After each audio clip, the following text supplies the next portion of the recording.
están hoy? Este es nuestro tercer episodio de podcast y esta vez vamos a hablar un poco de los mitos y de las leyendas pues en estas épocas que en México siempre ha tenido como el culto hacia la muerte, el Día de Muertos y el Día de los Santos. Y bueno, hablaremos de esto porque el ser humano siempre ha tenido la necesidad de contarse mitos o leyendas que engrandezca su cultura a la que pertenece. Y en nuestro país, México, tenemos, como ya lo he dicho, el culto hacia la muerte y hacia lo misterioso. Estas leyendas que nos cuentan desde niños y nos siguen asustando a algunos hasta la adultez.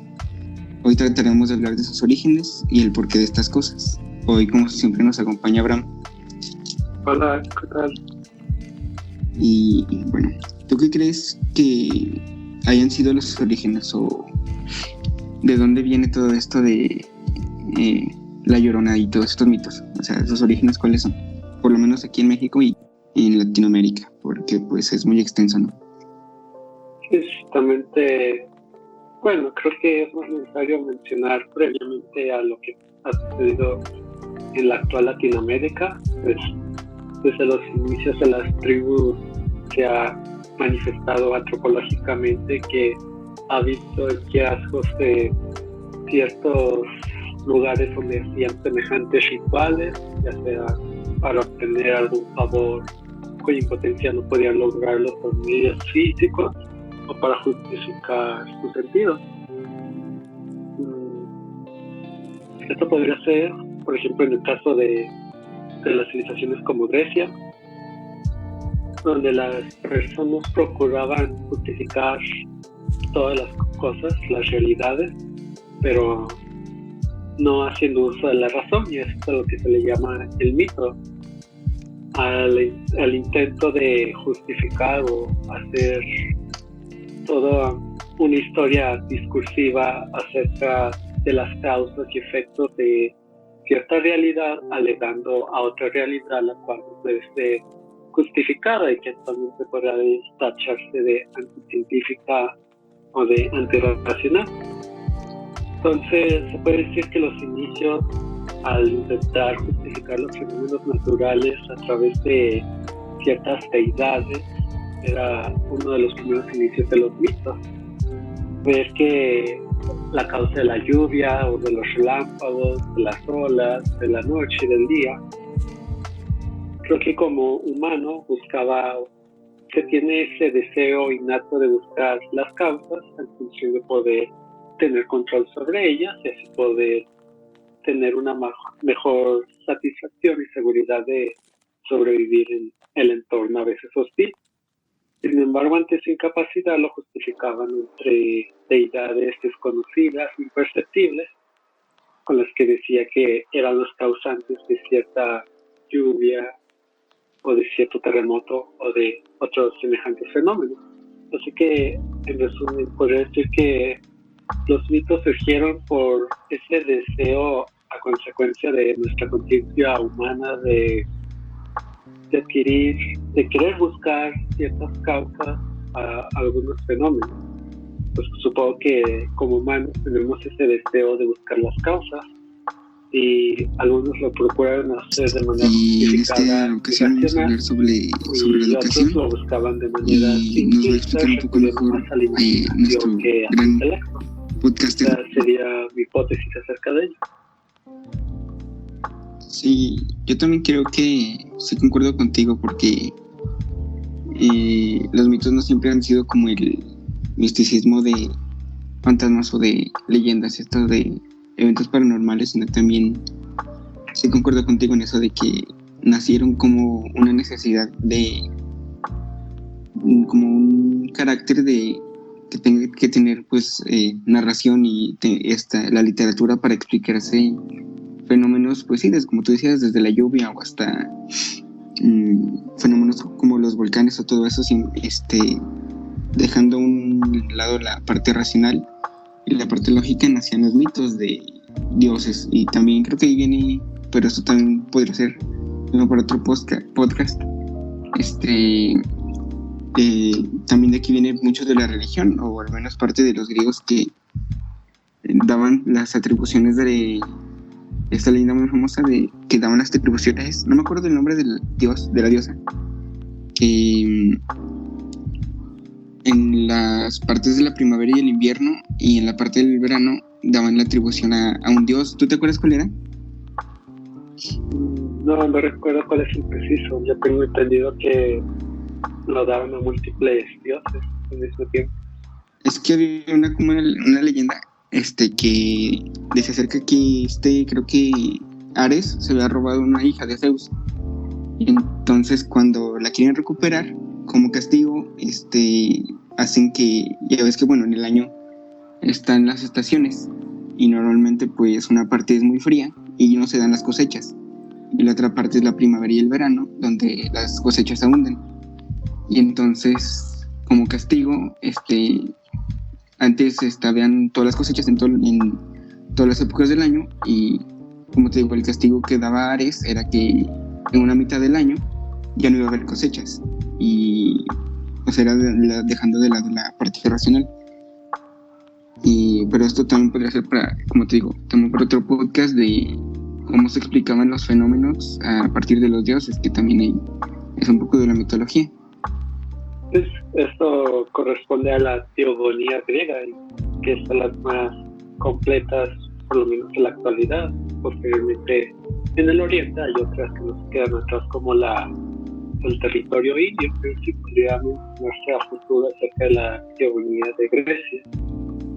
Y otro ejemplo que se me ocurre, como te mencionas, la primavera y el verano por los dioses, es el mito de Prometeo, con el cual quieran justificar la luz, entre comillas, el logos que portaban los humanos y que es diferente con respecto a los demás animales. Así que el mito de Prometeo, para justificar la razón y la conciencia humana, puede ser otro. Quizás también acerca de los rayos de Zeus para justificar ciertos fenómenos climatológicos. O en el caso de Poseidón, para justificar la armonía y el caos ambivalente en los océanos, en los mares. Sí, bueno, y pasando como, dejando a un lado sus orígenes de los mitos, ¿tú por qué crees que tenemos como la necesidad de creer en ellos? O sea, dejando a un lado de que para explicarnos los fenómenos que antiguamente no podemos comprender, o muchos ahorita también, típico que no sé, que te quedas solo en la casa o algo así y siempre que hacen un ruido, al menos la mayoría de la gente siempre tratamos de sacar la lógica, pero de que muchas veces la madera cruje, los vidrios crujen, pero también queda como el fenómeno social de lo paranormal. Dejando de un lado eso, ¿por qué crees que tengamos como esta necesidad de creer? Pues como decía previamente, creo que es por dos cosas, que es la necesidad de causas y de justificaciones. ¿Y a qué surge esto? No es por mero índole intelectual para vanagloriarse de ser un erudito, sino creo que esa necesidad de las causas es en función de poder saber cuáles son los fenómenos que pueden ser agresivos o atentar contra nuestra supervivencia, y poder ver cuáles son los posibles efectos que uno pudiese ejecutar para contrarrestarlos en caso de un ataque.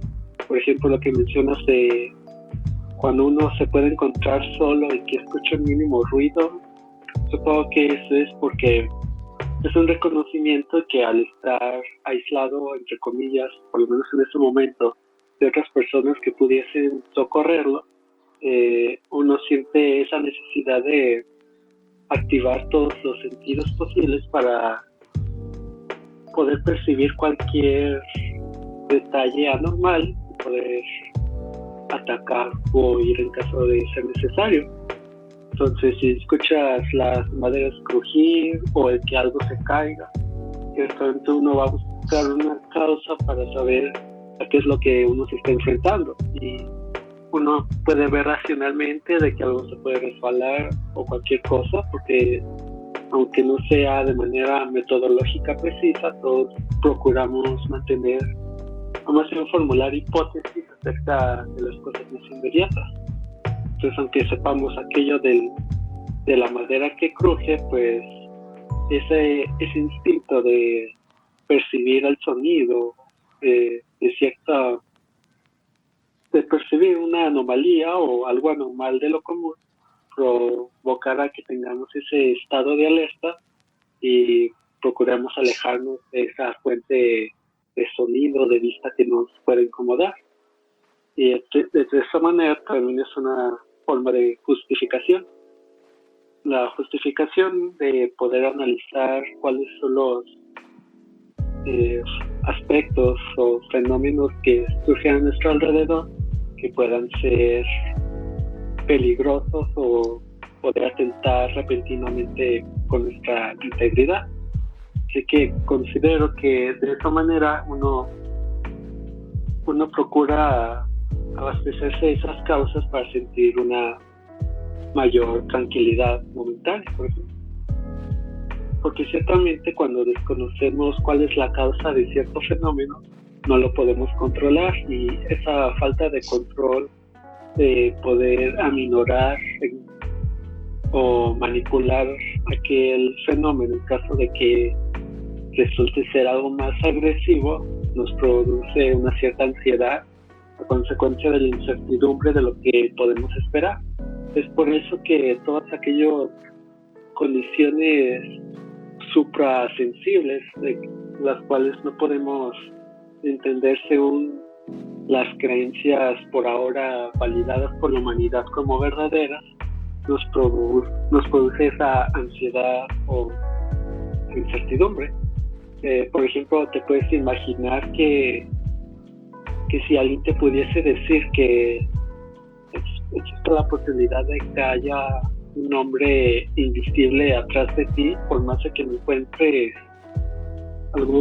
alguna percepción con la cual hacer conjeturas, sentirás esa incertidumbre de decir, y puede ser que sí, y si es algo invisible, entonces no lo puedo ver, entonces en caso de que me ataque, estaré vulnerable acerca de ello. Es por eso que aquel folclore de entidades metafísicas, es decir, de no materiales, nos produce cierto terror, porque es algo que a primera vista no podemos controlar, como los objetos y la energía, que es fácilmente controlable y manipulable por la ingeniería. Y entonces esa incógnita a la vez de las causas es lo que nos produce esa tensión. Esa es una teoría algo evolutiva, que puedo decir.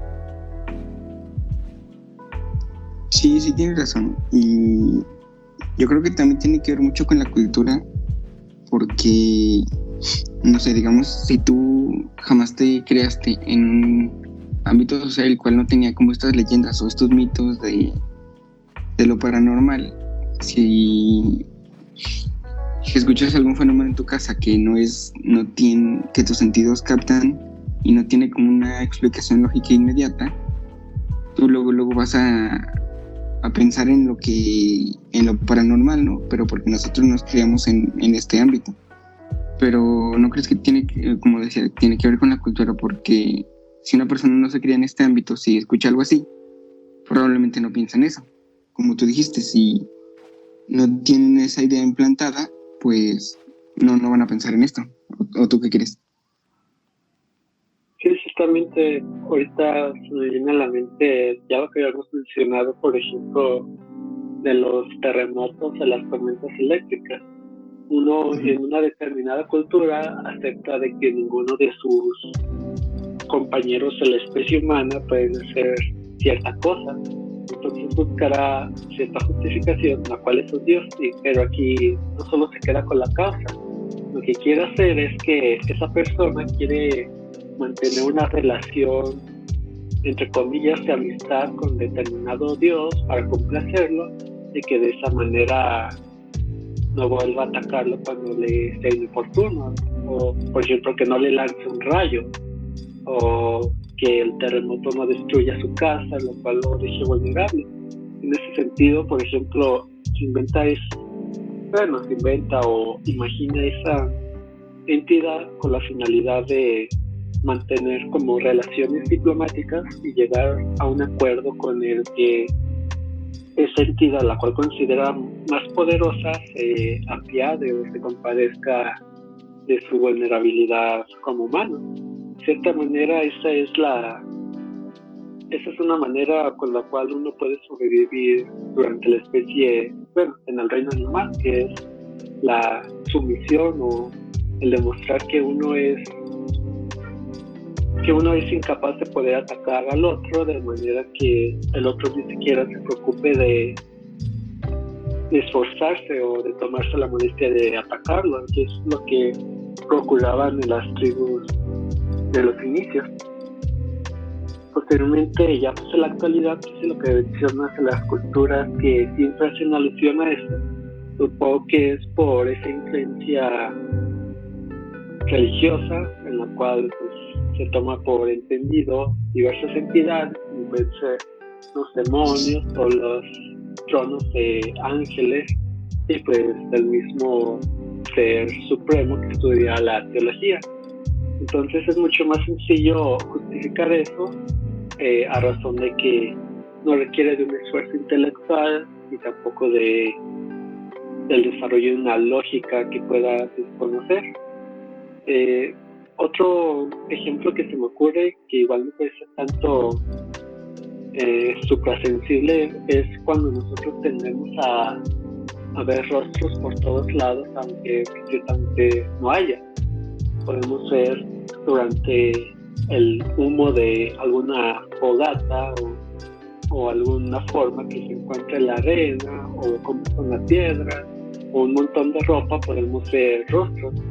Ese fenómeno psicológico se le llama pareidolia y creo que esto también tiene que ver con la finalidad de estar atentos a los posibles factores que pudiesen amenazarnos o atentar contra nuestra integridad, de manera que procuramos ver estos rostros como una cierta paranoia instintiva por la que nos alejaremos de esa percepción porque lo vemos como un ser desconocido que igualmente puede interactuar con nosotros de una manera no dócil o no grata.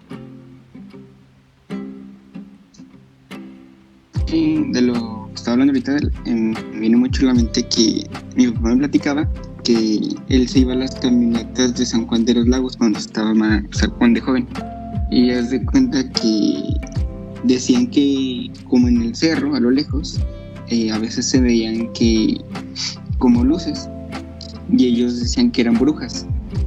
Y estaba como esto que estabas explicando, de que no tienen como el esfuerzo intelectual o la búsqueda por la lógica, y decir que se ven como luces, que como un rayo, pero que pasaban rápido y se vean como circulares. Y hace poquito vi que eso se llama, que es como un rayo globular o algo así, y que se da, haz de cuenta, como un rayo, pero, o sea, literalmente como un rayo en círculo, y realmente era eso y no brujas. Y hasta ahorita creo que no se sabe por qué se dan ese tipo de cosas, pero, o sea, científicamente está comprobado que sí existen, pero no se ha encontrado el por qué se dan. Pero la gente que va a esas caminatas, ellos creían que estos rayos globulares eran brujas. Y también está esto por lo que no entienden, darle un hecho paranormal un hecho paranormal, algo que... Y creo que también se da mucho, ¿no? Y de aquí creo que también surgen mucho los mitos más enfocados a lo paranormal, de lo que, si no me lo puedo explicar, se lo atribuye a un fantasma o cualquier otra cosa que de miedito. Quizás necesites explicar qué es San Juan de los Lagos para que no sepa. ¿Mande? Que expliques dónde es San Juan de los Lagos. No, bien, pero creo que está en Jalisco, ¿no? Es una caminata que se da por lo menos, creo que, se da desde aquí de Zacatecas, ¿no? y se van literalmente caminando desde Zacatecas a San Juan de los Lagos. Creo que es como no sé bien, pero ¿qué es? ¿Como un pueblo? ¿San Juan de los Lagos? Sí, es un pequeño pueblo donde hay una parroquia donde se encuentra una bici. Y sí, se van cada año caminando desde Zacatecas hasta Jalisco, que viene siendo como la carretera. Como unos 200 kilómetros. Sí, un poco más. Está intenso eso. Se van de varios días, ¿no? Sí, de varios días se empiezan a acampar y todo. Entonces, en la oscuridad de la carretera es entendible de que al ver ciertas luces dirá, en este lugar no hay comunidades, significa que allá hay una persona. Pero ¿qué persona estaría en medio de la nada? Y dirá, una persona que hace rituales raros. Porque también, por ejemplo, mencionaría que también mi padre mencionaba que en el lugar donde vivía, que era allá por los cerros de la ciudad de Zacatecas, pues también veían ciertas luces en la cima y que se abastecía por esa colonia de que era porque hacían misas negras por ahí, y veían curioso de que terminaban con ciertos rastros de sal durante las calles, de manera que es como se protegían, poniendo líneas de sal en sus portones, y que también podían ver ciertos animales muertos constantemente allá arriba de los cerros, y esa era su justificación. Como el poner ajo en las puertas para que no se te metan los vampiros. Sí, exacto, o ajo que dicen, sí. Entonces creo que a todo esto... ¿sí? No, dime. A todo esto creo que ya venimos a otro concepto relacionado con el mito, que es la superstición. Y pues muchos dicen que esta es superstición o que esto es lo otro, pero ¿a qué es lo que se refiere superstición? Y por ejemplo, una de las definiciones es que es aquellas creencias que se oponen a la fe auténtica y se vincula con la magia de la sociedad primitiva, y que desde el punto de vista de cualquier religión, estos dogmas y ritos son supersticiones. De cierta manera es decir que es una fe errónea, pero ¿de qué manera podemos decir que es errónea cierta fe? Pues porque no es de la religión dominante en esa cultura, se puede decir, a lo cual muchos llaman herejes. Es por eso que aquellos que profesaban ciertas creencias que se enajenaban de la religión en poder, puede ser la islámica o la cristiana, le llamaban que eran herejes, y que esos herejes hacían rituales que eran mera superstición, porque se basaban bajo creencias que eran diferentes a las suyas. Pero actualmente pues ya ampliamos esa superstición acerca de aquellas creencias que no son razonables, y a veces son anticientíficas y que no tienen ninguna justificación clara o algo evidente. Por ejemplo, ¿qué supersticiones recuerdas? Como el del viernes 13. Exacto, ese, que como sabemos fue a causa... ¿Sí te sabes la historia? Pues de la película, ¿no? De la historia de viernes 13. ¿Sí es por eso? Esa es la película, sino que se supone que eso se debía a una masacre a causa de una persecución religiosa que se llevó en ese día, aunque ciertamente hay diferentes teorías acerca de ello, históricas. Otro, por ejemplo, es el gato negro, que dice que es de mala suerte, cruzar bajo una escalera, que es de mala suerte, que se te caiga el salero, que rompas un vidrio. Creo que actualmente relacionamos esa idea de mala suerte con la superstición, pero me gustaría saber qué opinas de esa necesidad de decir que es mala suerte. Sí, fíjate, creo que tocaste un punto bien importante, que es la superstición, porque la superstición es como el placebo de las creencias, que si tú le das como el poder a esto de si se te cae el salero en la mesa, es de mala suerte. Entonces te van a empezar a pasar cosas malas, pero se lo atribuyes a eso y no a ti mismo. Y me viene a la mente la cita de Jung que dice: hasta que lo inconsciente no se haga consciente, lo seguirás llamando destino. O sea, hasta que lo inconsciente no se haga consciente, tú lo vas a llamar destino, porque tú inconscientemente haces cosas o creas cosas que te dan las consecuencias malas o buenas, y tú lo llamas destino. Ya sea, si tú te encuentras 5 pesos, no piensas que fue porque tomaste, por decir, la decisión de irte por esa calle y salir a esta hora. Tú lo das a, qué buena suerte. O si llegas tarde al examen, tú lo dices como, qué mala suerte, pero no lo atribuyes a que te levantaste tarde o un día anterior te desvelaste.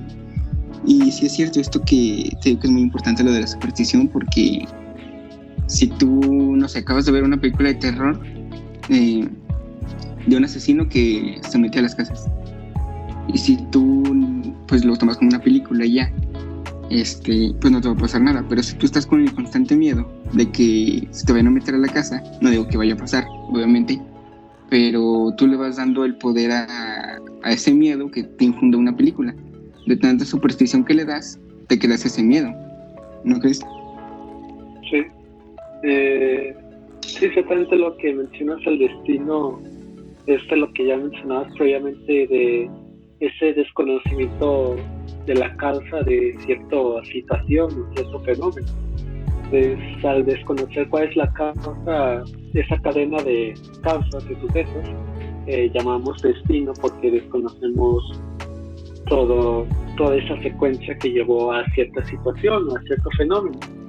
Entonces, con nuestro desconocimiento podemos decir, es el destino, solamente para limpiarse las manos de querer buscar esa cadena de sucesos. Y, por ejemplo, lo que igual mencionaste, al ver cierta impresión o cierta película de terror o alguna evidencia en video, pues nos provocará esa sensación quizás de empatía hacia quien padece o sufre de eso, y entonces eso nos provoca imaginarnos en el lugar de la persona que percibimos y decir, no, si estuviera en este momento, ¿qué es lo que haría? Entonces provoca esa incertidumbre a razón de que te recuerda de que si estuvieras en la situación del protagonista o del sujeto que se encuentra en determinado video real, sentirías ese pánico, y eso es por esa empatía a causa de esa memoria de lo que puede pasar.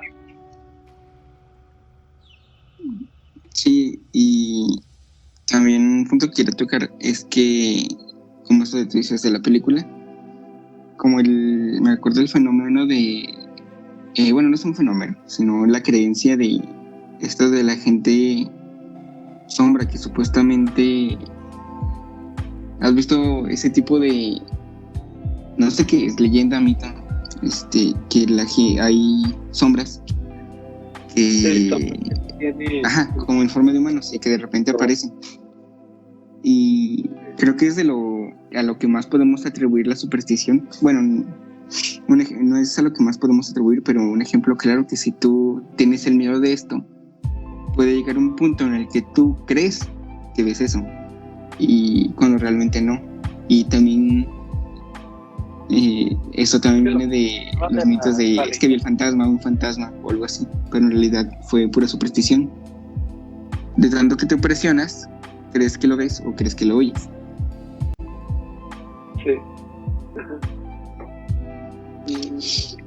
Creo que antes de empezar el tema de las entidades que más provocan superstición pues, de la cultura actual, pues quisiera aclarar ya de que aquella, por ejemplo, superstición de Viernes 13 surgió a razón de que ese día, que fue el 13 de octubre de 1307, fue el día en el que los caballeros de la Orden de los Templarios fueron apresados y llevados al tribunal de la Inquisición Católica para ser juzgados y pues masacrados, asesinados a causa de sus delitos, los cuales ciertamente le pidieron pues el Papa y toda la Iglesia Católica ejercerlos, pero después se lavaron las manos al ver que esa sociedad de los templarios adquiría cada vez más poder y ya no podían estar sometidos y subyugados a la voluntad del Papa. Entonces procuraron asesinarlos. Entonces, a partir de ahí surgió ese mito acerca de el Viernes 13 como un día negro, que bueno, ya después se empezó a decir de mala suerte, pero pues, como podemos ver, ¿cuál es la relación de algo que pasó hace 700 años con el que en la actualidad nos pase algo ese día? Que ciertamente, a pesar de que ahorita está en el mito de las construcciones sociales, sí es una construcción social. Por ejemplo, ya que estamos cerca, pues en este mismo año, pues el 13 de noviembre va a caer en viernes. Entonces, de cierta manera deberíamos estar supersticiosamente hablando angustiados porque va a llegar un día de mala suerte, pero no tiene ninguna razón de ser, precisamente por lo que mencioné. No sabemos qué es lo que pase en 17 días cuando lo estamos grabando. Pues quién sabe si llegamos a los 17 días. Tal vez pasado mañana llegue un meteorito y acabe con la raza humana. Exacto, pero que estamos angustiados. Entonces ahora vamos a ver cuáles son las entidades que más rondan por la creencia popular de la superstición. ¿Cuál quieres? Pues yo creo que la más famosa sí es La Llorona. Bueno, a mi punto de vista yo creo que sí, la más famosa sí es La Llorona. ¿Para ti? Soy La Llorona, pero pues, ¿qué es La Llorona? Un fantasma, totalmente, ¿no? Sí. Bueno, es que hay muchas como versiones de su... Sí. Hay muchas versiones de su leyenda, pero como la que más coinciden todas es que era una madre que mató o ahogó a sus hijos y después como que se volvió loca por ese hecho y al final ronda por las calles pidiendo a sus hijos y supuestamente se lleva a los niños que o sea, que no los estén cuidando o algo así, si es algo así, ¿no? Sí, hay diferentes lugares donde dicen, pero pues la más original surgió en Texcoco y Xochimilco aquí en México. Pero o sea, lo que mencionas, lo que digo es que a pesar de las diferentes interpretaciones, en el fondo pues se trata de una supuesta entidad que a pesar de haber ya muerto pues sigue rondando por las calles. O sea, ¿y eso cómo se justifica? ¿Cómo? ¿No te entendí lo último que dijiste? Sí, exactamente, que por ejemplo este mito de La Llorona hasta alusiona a una entidad de una mujer que ya murió, pero que sigue rondando en la actualidad, o sea, y bajo eso, ¿qué es consecuencia? Y bueno, ¿qué otro mito se te ocurre a ti de los más famosos? ¿De los qué? De los más famosos, ¿qué otro mito o leyenda se te ocurre a ti? Pues las de otras entidades más comunes, como los duendes, las hadas, los elfos, todos aquellos seres naturales. Por ejemplo, en Islandia, en el pleno siglo XXI, todavía existe esa creencia bien difundida acerca de los duendes o gnomos. Y pues eso forma parte de la cultura popular de Islandia. Y de hecho hay quienes tienen sus lugares y les piden permiso para las cosas. Incluso antes de construir alguna vivienda en determinado terreno, dicen que tienen que hacer un ritual para pedirle permiso a esos duendes para poder hacer su casa que quieren, o edificio. ¿Qué otro? Pues quizá sea interesante hablarlo más a futuro con claridad, pero pues sí, los seres de otros planetas es otro. Sí. Sobre todo, pues todo lo justifican con fantasmas.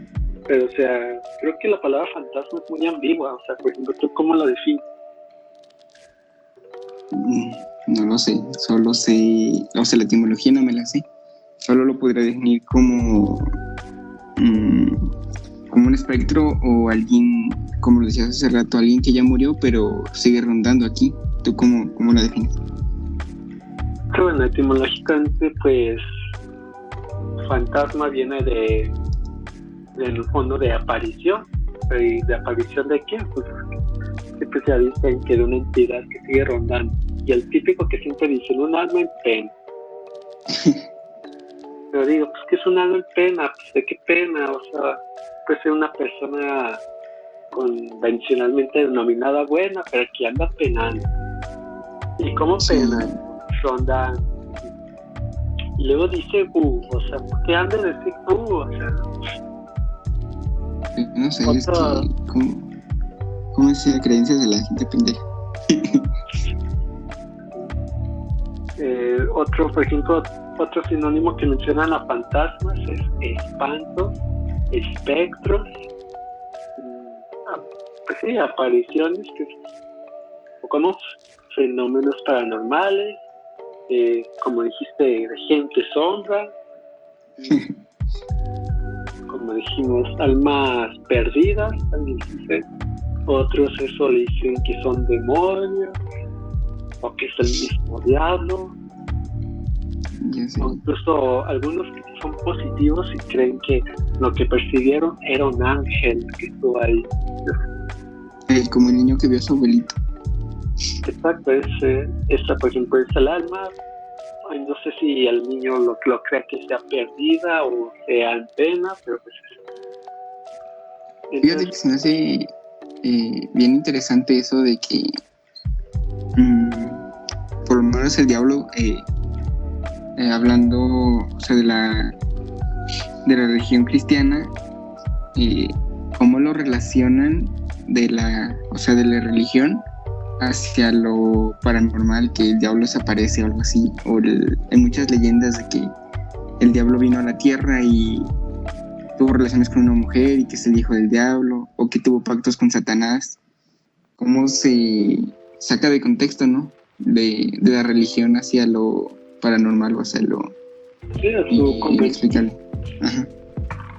Sí, por ejemplo, veamos la historia del concepto de demonio. O sea, en Grecia el término que era daimon, y que era un daimon, entonces era como aquellos seres que están, por ejemplo, las animaciones en tus hombros aconsejándote. O sea, un daimon supuestamente era un ser metafísico que te aconsejaba, que te guiaba, y eso sucedía en Grecia. Pero posteriormente, ya con el desarrollo de la cultura o las religiones judío-cristianas, pues ya empezaron a adoptar otra forma. ¿Y cómo lo hicieron? Pues agarrando un poco de la creencia de las otras religiones. Por ejemplo, del zoroastrismo, que algunos de sus seres de los cuales creían los llamaban demonios. Por ejemplo, Baal, que era un dios de la religión, de una religión mesopotámica, y ese Baal ya, a pesar de que no tenía una connotación mala, y ahora ya le llamaban Belzebú, y ya era un ser que iba en contra de su dios. Otro Pazuzu, que era un espíritu maligno. Y así, posteriormente otro, por ejemplo, Lucifer. Lucifer pues era el análogo romano a Fósforo, que era de Grecia. Pues era como quien dice un dios de la luz. De ahí que Lucifer, que cuál es su etimología, portador de la luz. Y en sus inicios Lucifer era considerado pues un ser, como se dice actualmente, de luz, o sea, pues un ser benévolo, el cual apostaba conocimiento, porque no olvidemos que siempre se ha asociado esto de la luz con la sabiduría, y la oscuridad con la ignorancia, pues siempre ha existido. Y por ejemplo también lo relacionaban con el planeta Venus. Esto es curioso porque Lucifer, que lo asociaban con planeta Venus, también lo relacionaban acá en Mesopotamia con Quetzalcóatl, con ese planeta. ¿Y por qué? Porque Venus pues era pues el cuerpo espacial cósmico que más emitía luz después de, obviamente, el Sol y la Luna. Entonces decían que esa era una estrella. ¿Y cómo se veía esa estrella? En las mañanas, en el amanecer. Es por eso que con esa asociación de Venus le llaman a Lucifer estrella de la mañana, por esa asociación con Venus. Entonces, ciertamente tenía una connotación, pues, de cierta manera positiva, en la medida de que era un símbolo del conocimiento y de la sabiduría, la luz. Pero pues ya posteriormente en la Edad Media, pues empezaron a ponerla en contra de Dios, diciendo que era un ángel caído y pues sus cuestiones. Aunque en los inicios de la Biblia del Antiguo Testamento no existía tales connotaciones. De hecho, incluso hasta se le relacionaba a esa metáfora de la luz con el propio Jesús, pero ya después no, se la asoció con Satanás. ¿Qué Satanás? Pues se dice que en hebreo viene de adversario. Entonces, de cierta manera, esos son los demonios, son los adversarios de las creencias populares, de lo que se considera bueno en una religión. Pues lo que es adversario de la voluntad de la Iglesia y de los dogmas religiosos, se les dice que son satánicos, a pesar de que no tengan ninguna alusión demonológica. Y por eso dicen, vamos a satanizar esto, pues es decir, vamos a hacerlo adversario. Así que ahí podemos ver de que esta idea de los demonios pues se ha ido cambiando a lo largo de la historia, y entonces aquel ser que podemos llamarlo Lucifer o Satanás pues no ha tenido la misma estima o connotación en varias culturas. Entonces, ¿cuál es el valor conciso o de conocimiento en esto? Oye, y bueno, creo que ya nos estamos desviando mucho del tema, como para dar tus conclusiones acerca de esto.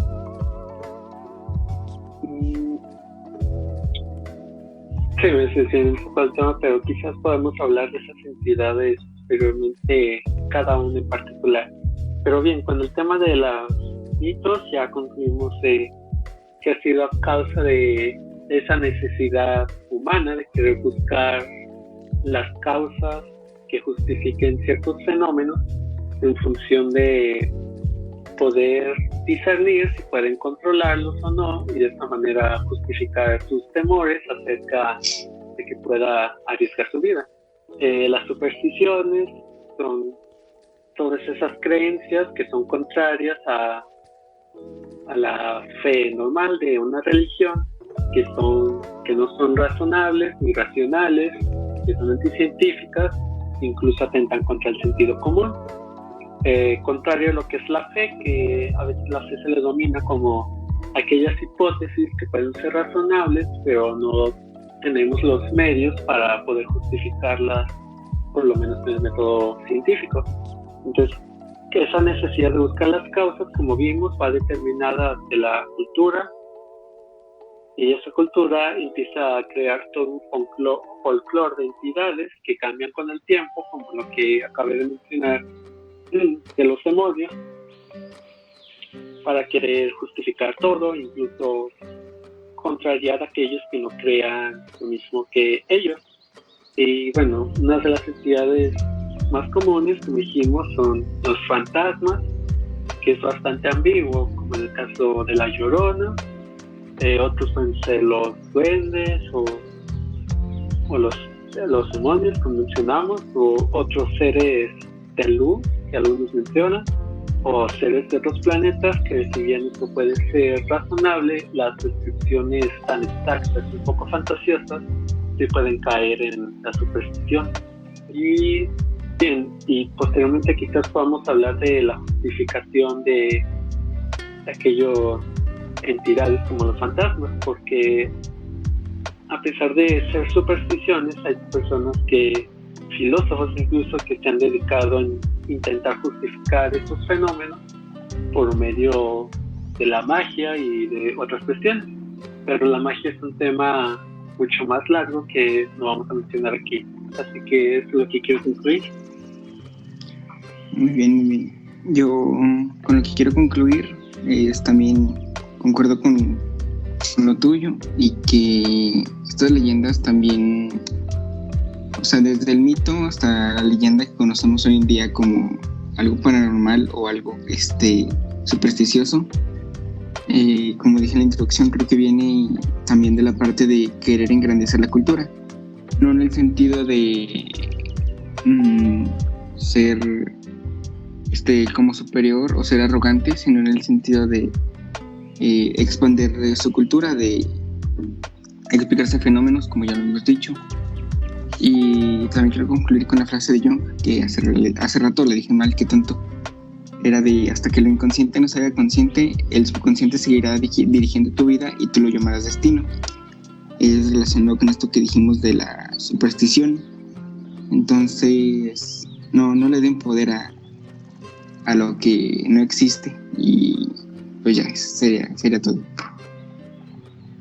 Sí, de hecho, esa idea de Jung está relacionada con lo de, pues sí, una relación intrínseca que hay entre la teoría del subconsciente con lo que ahora se denomina magia, y con lo que podemos denominar como que no existe. Creo que eso también puede ser cuestionable, porque tendríamos que justificar cuáles son los métodos de conocimiento o qué es lo que sí, qué es lo que no.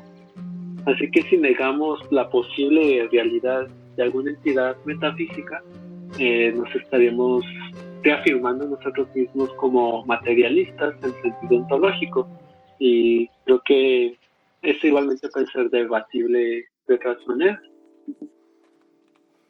Sí, pues sí, no puede negar la existencia si no sabes que existe. Pero me refería más a, pues no tenemos pruebas de ninguna, ¿verdad? Es como Dios, no tenemos pruebas de que existe o que no existe, pero por lo pronto no le tengan miedo, porque, pues, a ver, sinceramente, ¿quién ha visto un fantasma en toda la existencia? Pues probablemente nadie. Quiero creer, ¿verdad? Porque, bueno, ¿o tú sí has visto algún fantasma alguna vez? No he visto nada, he escuchado a personas, pero por personas no. Por ejemplo, dices, no es un fantasma, pues creo que lo que me puedo alegar es que aquellas personas que dicen que han visto, o sea, si han percibido con su sentido cierto fenómeno, otra cosa es que a este fenómeno lo llame fantasma. Igualmente pudo haber sido otra cosa, pero que percibieron algo, creo que hay que tachar de locos a todos aquellos que lo dicen. Y pues a lo mejor sí, otra cosa es que ese concepto no sé, algo que explique la causa, o quizás sí, no lo sabemos. Sí, pues sí. Pero como dices, tal vez sería debatible más a futuro. Sí, ajá. Entonces, pues de esta manera queremos concluir acerca de los mitos en función de acercarnos a estas vísperas, a pesar de que no se usa ese término para este tiempo, pero pues a lo que mundialmente se reconoce como Halloween, y a lo que aquí en México 3 días después le llamamos Día de Muertos. Y ciertamente son culturas muy diferentes, pero pues la globalización nos ha permitido fusionar ciertos elementos con los de otros, e incluso distorsionarlos, e incluso perdiendo su pureza. Supongo que lo que celebraban los celtas en la antigüedad ya no es lo que se celebra en Halloween. Lo que celebraban los antiguos indígenas en México, pues ya no es puramente lo que celebramos hoy. Pero pues la función es recordar estas manifestaciones culturales como una expresión del progreso humano. Sí, así es. Pero bueno, esperemos que les haya gustado este podcast. Como ya saben, seguirnos en las redes sociales, en Instagram como metafísico.mx, y ya, es la única red social que creo que mantendremos más activa, porque el Twitter sí lo tengo como medio abandonado. ¿Y tú quieres dejar alguna red social? Personal, ¿no? Solo el canal, y te da la petición de que se llegan hasta aquí, que puedan hacer sus comentarios en la caja en YouTube, pues a lo mejor recomendando un tema o dando consejos, porque pues apenas vamos comenzando, o haciendo críticas al menos constructivas para que ahorren su tiempo siendo unos trolls. Sí. Bueno, adiós. Dios.